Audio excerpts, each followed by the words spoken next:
Shalom, family. So, unfortunately, it happened again. I don't know if you brothers and sisters are experiencing this as you're training with another trucking company, or maybe this is just company specific.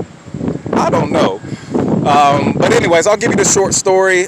Basically, I had to contact the police yesterday because the leader would not let me off his truck.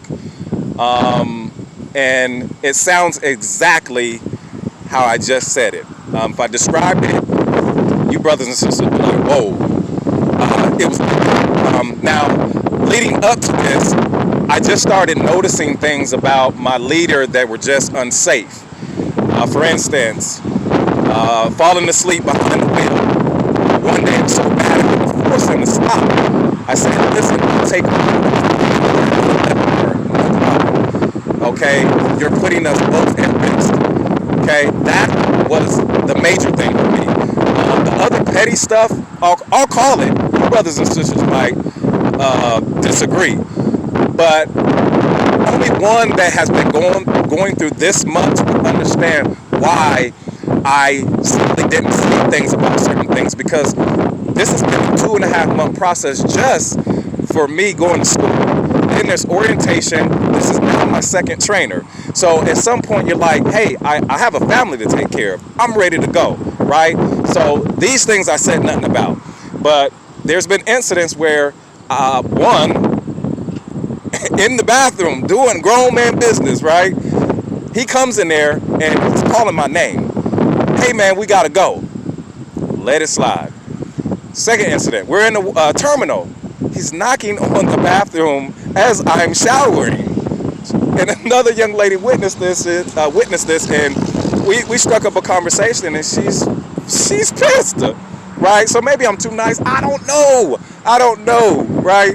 So I did come out the shower, and I told him, hey, listen, man, you can't do that. If I'm in the shower, let me finish doing what I'm doing, okay? If you do it again, I'm gonna ignore you, right? Politely. Anything I've said and calling him out about certain things, I've been polite about it, right? But last night, it really was the straw that broke the camel's back, because I didn't feel safe with him anymore, right?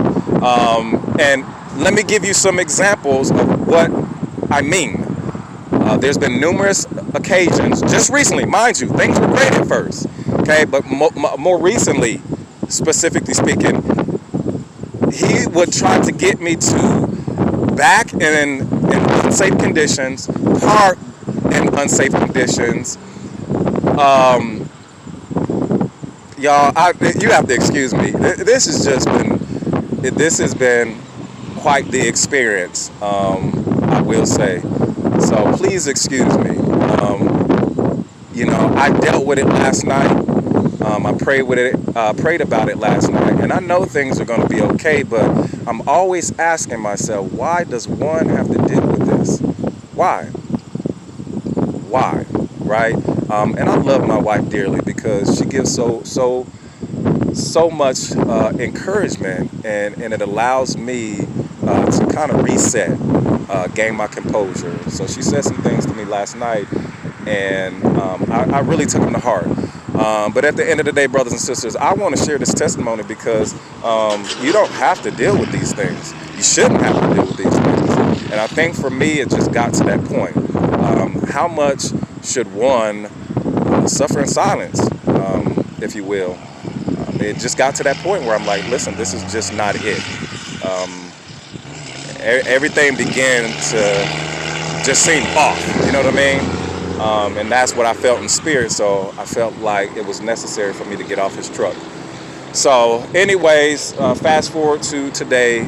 Last night, I had to check myself into a hotel. I'm here in Grinnell, Iowa, in a rundown hotel. But, these experiences, man, I'm just going to laugh at them. I know what the goal is. And listen, at the end of the day, one thing that I always remember is the reason why I do this is because of my wife. She deserves every bit of whatever it is that's coming our way concerning this new transition into the trucking industry. So be it financially, whatever, that goes back to my wife. So this is why I'm going strong. You know what I mean? Of course, only according to his mercy and his grace and his power that I'm able to continue to move forward. So anyways, please, brothers and sisters, pray for your boy, okay? I've contacted the company. They are in the process of, to be honest, I don't quite know what they're doing because it just seems like they're very unorganized. So what I'm hoping, according to the last conversation I had with my manager, is they're going to reroute me to another terminal. I'm going to, again, jump on another leader's truck, and we're going to go from there. So keep me in prayer, brothers and sisters. You know me. I'm going to keep moving forward. Does it get hard? Do you have a lot of questions? Does it vex your spirit? Yeah. I'm going to be honest with you. But you know what? I woke up in a good spirit, and that's how I'm today. Everything is of the past.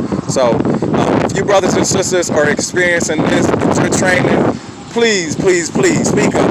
Don't just be quiet, because at the end of the day, this is your livelihood, okay? And one thing I always remember, and I took it with me, the gentleman that did the orientation said, hey, is your CDL license on the line? So always remember that, brothers and sisters. I pray all is well. Keep your brother uplifted, and Lord willing, you'll see me soon. Hopefully I can test out and you'll see me on the road. All right. Grace and peace.